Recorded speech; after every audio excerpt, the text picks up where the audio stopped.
Welcome, this is the review for Gargantos, the Marvel Legends Gamerverse figure.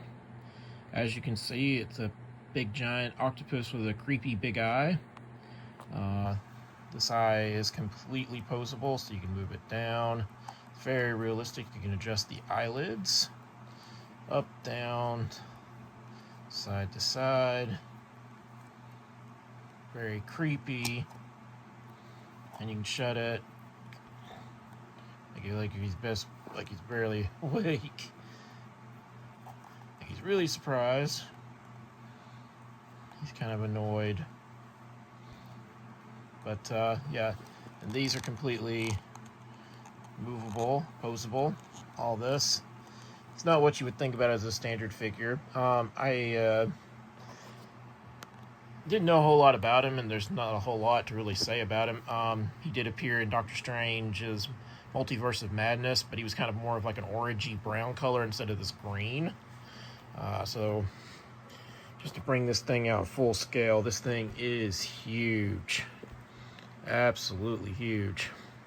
These tentacles that he has have a bendy wire in them, so you can get them to kind of pose. I've never been really the best at it, but he is pretty big. But it's mostly because of the tentacles that make him big. It's not really because of like sheer size. He's got a little bit of weight to him, but not really. Because like I said, he's mostly tentacle with bendy wire.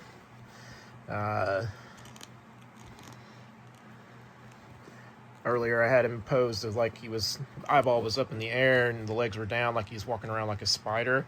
Other than the Multiverse of Madness, he was also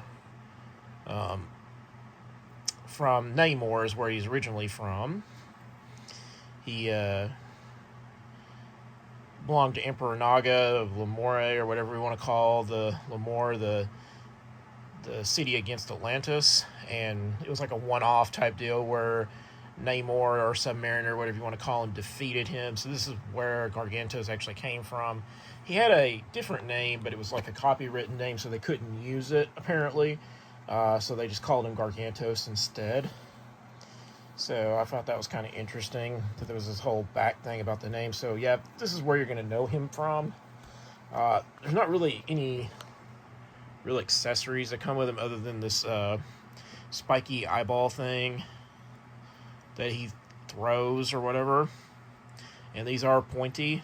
They would hurt if you were to step on this or throw it at somebody. This could totally jab somebody in the eye.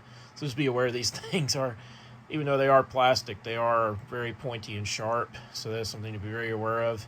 If a child was to get a hold of this and throw it at somebody, yeah, I could see that being a problem. But those are the accessories he comes with. Like I said, you know, he's very massive in size. So, he's pretty neat. I mean, if you're part of getting a completionist for the Gamerverse, I would say get this figure. You make it for a good like Halloween decoration too, because of the eyeball. That's another thing you could probably use him for. You know, if you're a Namor fan, I guess you might want this guy, but a lot of people I think are going to pass on him just because of that. I've never been the best at like posing like these big giant things, but like you could technically really work and get these bendy wire in here to do what you want. So, but it just depends on your posability abilities as a action figure enthusiast. But let me know in the comments, did you pick this guy up? Did you not? Remember to hit that bell notification for when my next video drops. Remember to like, share, subscribe if you haven't already. And as always, thank you for watching.